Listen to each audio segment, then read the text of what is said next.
I'm up here at the Trumansburg site today doing the last mowing of the season with our electric riding mower and bagger, so I can scoop up all of the leaves and the last bits of clippings and get the garden beds and trees that have been planted this fall mulched. I've been enjoying some persimmons and just did a whole bunch of autumn olive harvest.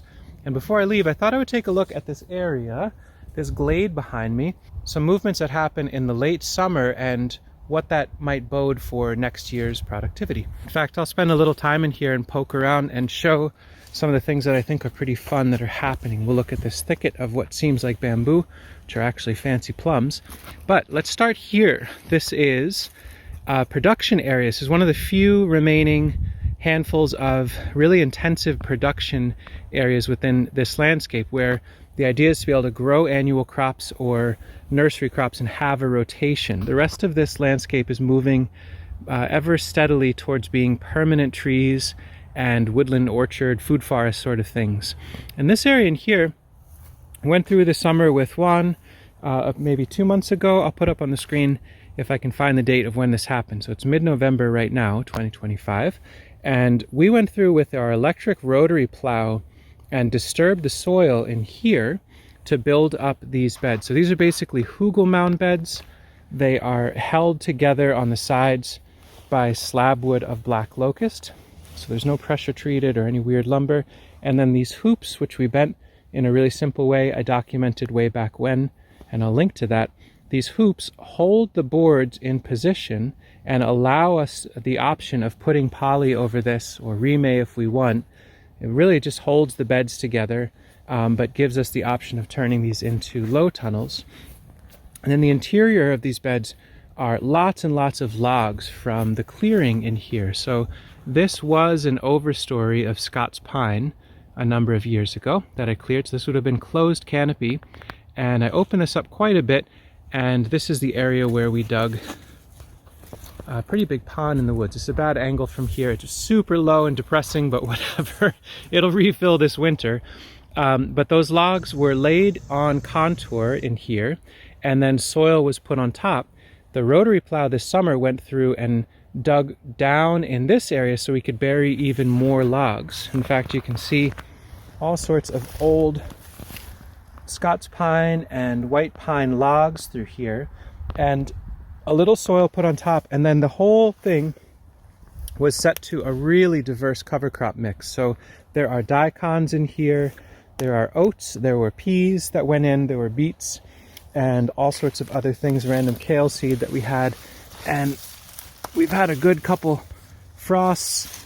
The greens are beautiful in here. The coverage of this is lovely, and it holds an option for lots of different pathways next season. And a really sweet side benefit of all this is it's luring in an immense amount of deer. So all the deer that are moving through this landscape seem to want to walk through this area. You can see they're chewing the tops off of this, and that's great. There's like $3 worth of cover crop seed in here. It is not a big deal at all. And as they walk through, they're stepping on the soil on top of these logs, kind of working it in. They're putting in manure, they're putting in urine. They're basically treading all of this green manure in along with actual mammal manure. It's pretty lovely. The other day when I was out here, I added a tree layer to this system. So I imagine next year these beds, once all this is chewed up by deer, there's manure, they've died back from the winter. All of this is meant to die when we get deep into the winter. So it should just be a clear bed in the spring.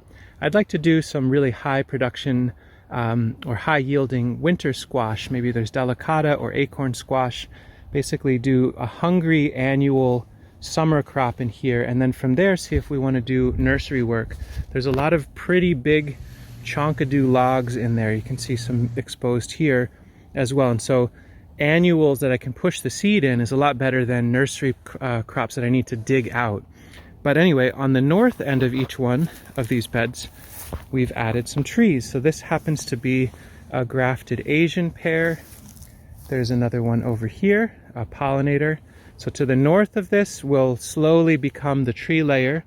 These are some lovely grafted trees we got from our dear friend Roger Ort of Ort Family Farms. You should check that nursery out if you have a chance. So we've got this area now where there are two really high value turnable production beds that are set in motion that have an interior of old rotten pine logs and some not so amazing subsoil, but then a cover crop that's adding tons of green manure and inviting the manure from mammals to really get this to be rich and beautiful. Just to the south of all this, so we've got a mowed pathway that a riding mower can get through with a trailer to deliver materials and eventually someday extract some of the yield. So if there's enough squash through here, it's kind of nice to be able to get a way to take them out rather than having to carry them by hand.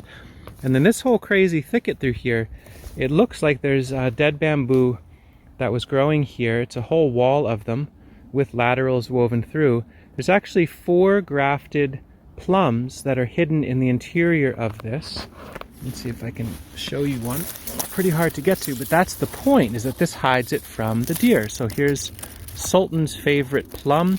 There's 4 different types in here. These are again all from our friends at Ort Family Farm. And this was bamboo that I cut back in the summer, let it die and dry out for the summer.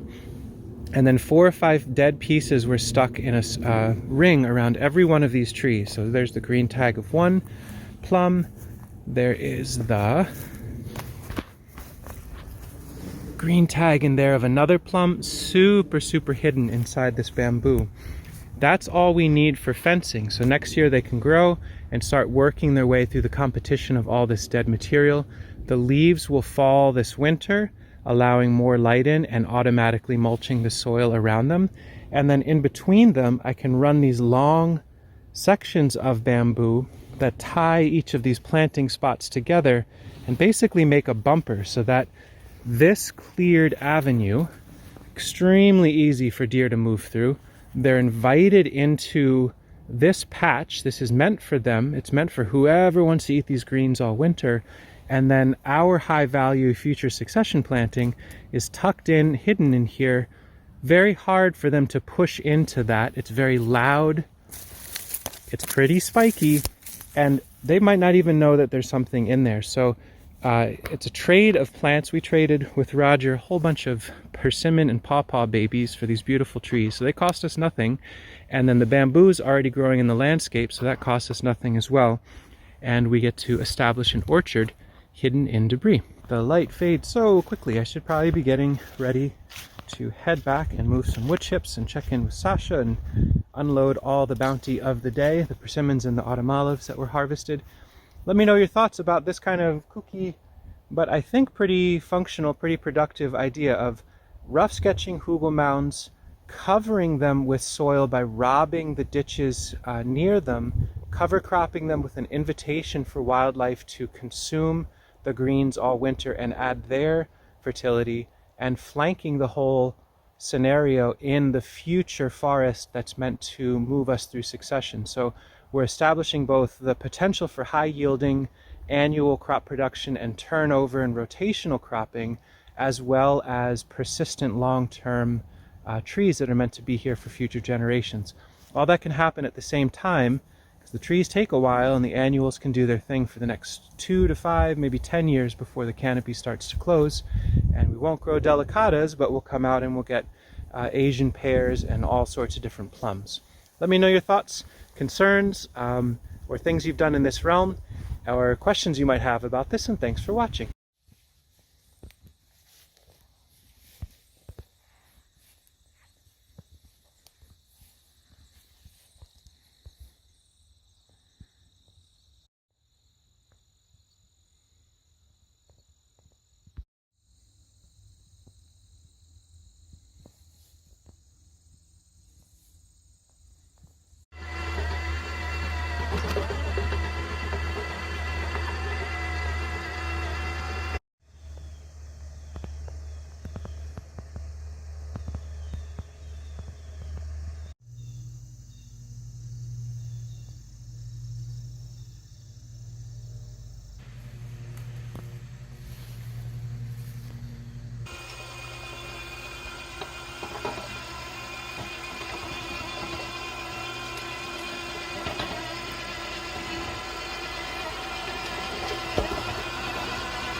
That's probably good enough.